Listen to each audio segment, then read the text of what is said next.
I wanted to ask you a question. With regards to sort of people talking about emotions and opening up about these pressures, and with you, going back to what I was saying about being aware of the problems before you talk about them, when did you feel that you were able to be aware of the pressures on you as a man? And because I think after that, then you have the desire to talk. Was it something you were aware of early or later on? Because it was very late for me. Yeah.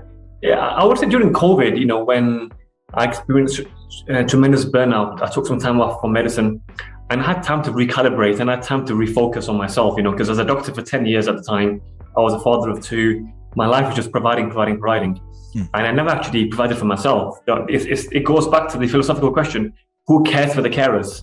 And the answer is, nobody really. And you got to care for yourself. You can't pour from an empty cup. So during the COVID, I worked for 2 or 3 months and then I took a 6-month break from medicine. I was burnt out, psychologically burnt out.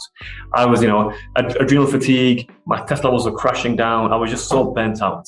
So I took some time to kind of, refocus on myself. Gyms were closed, so I did a lot of, weights at home.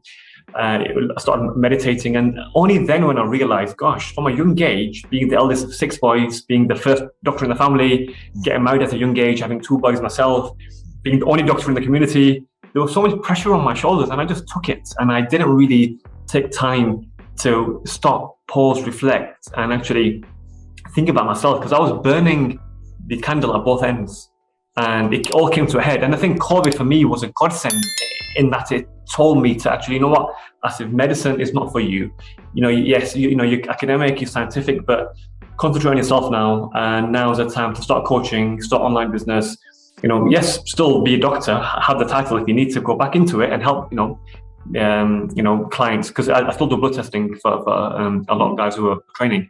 But NHS for me was a sinking ship. And it was only then, Faz, really, when I had time to myself and I thought, what? You've been too strong for too long.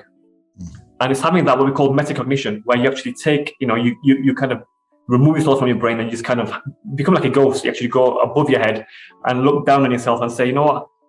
You actually been too strong for too long. You've had too much pressure and burden, and anything will snap. No matter how strong the camel's back is, one piece of straw extra will break it. And for me, that straw was the COVID pandemic. That is incredible.